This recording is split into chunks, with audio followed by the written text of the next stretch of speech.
నన్ను దీవించండి.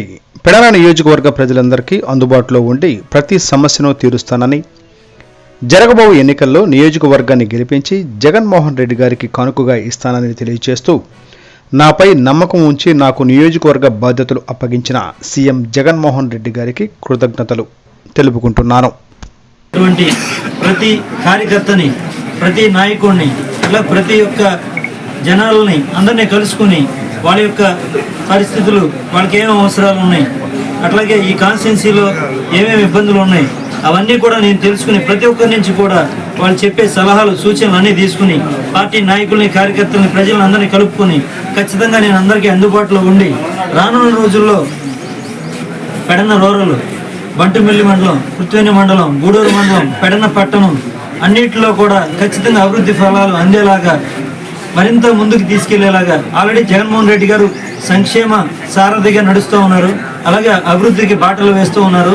రాబోయే రోజుల్లో ఈ సంక్షేమాన్ని, అభివృద్ధిని ఇంకా నాలుగింతలు చేసి ముందుకు తీసుకెళ్లేలాగా ఖచ్చితంగా గ్రామాల్లో ఏమేమి అభివృద్ధి పనులు కావాలో అవన్నీ కూడా గ్రామంలో ఉన్న నాయకుల్ని, కార్యకర్తలని, ప్రజల నుంచి మేము కలుసుకుని వాళ్ళ యొక్క విజ్ఞప్తులు ఏవైతే వాళ్ళు చెప్పే సలహాలు, సూచనలు అన్నీ స్వీకరించి ఖచ్చితంగా ప్రతి గ్రామాన్ని కూడా అభివృద్ధి పదంలో ముందుకు తీసుకువెళ్తాము. అట్లాగే రానున్న రోజుల్లో వైఎస్ఆర్ పార్టీ జెండాని పెడన నియోజకవర్గంలో 2024లో ఖచ్చితంగా ఎగరవేసి జగనన్నకి బహుమతిగా ఇచ్చి మరొక్కసారి 2024లో జగనన్నని ఈ రాష్ట్ర ముఖ్యమంత్రిగా ఖచ్చితంగా ప్రజలందరూ ఆశీర్వదించడానికి సిద్ధంగా ఉన్నారు.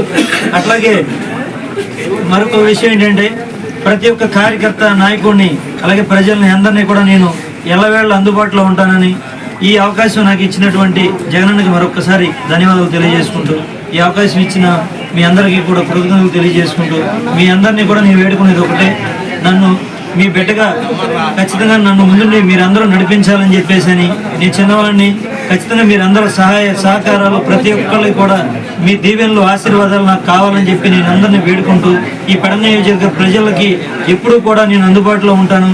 అలాగే ఇప్పుడు కూడా నేను నా చిన్ననాటి నుంచి 40 ఏళ్ళు, నాకు ఇప్పుడు ఈ 40 ఏళ్ళ నుంచి కూడా నేను ఇక్కడే ఉన్నాను. అలాగే రాబోయే రోజుల్లో కూడా ఏ పరిస్థితిలో ఉన్నా, ఎలా ఉన్నా సరే మీ బిడ్డగానే ఉంటాను తప్ప వేరే నాకేమీ ఎప్పుడు ఒకేలా ఉంటా, పదవున్నా లేకపోయినా సరే మీ అందరూ నన్ను చూశారు చిన్నప్పటి నుంచి కూడా.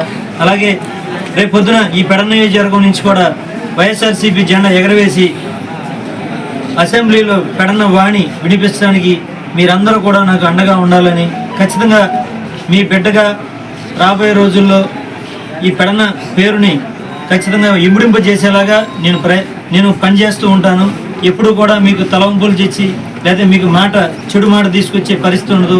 నా వల్ల ఎప్పుడు కూడా ప్రతి వ్యక్తికి, ప్రతి కార్యకర్తకి, ప్రతి నాయకుడికి, అలాగే పెడన నియోజకవర్గం ప్రతి వ్యక్తికి కూడా నేను మంచి చేస్తాను తప్ప చెడు ఎప్పటికీ చేయను.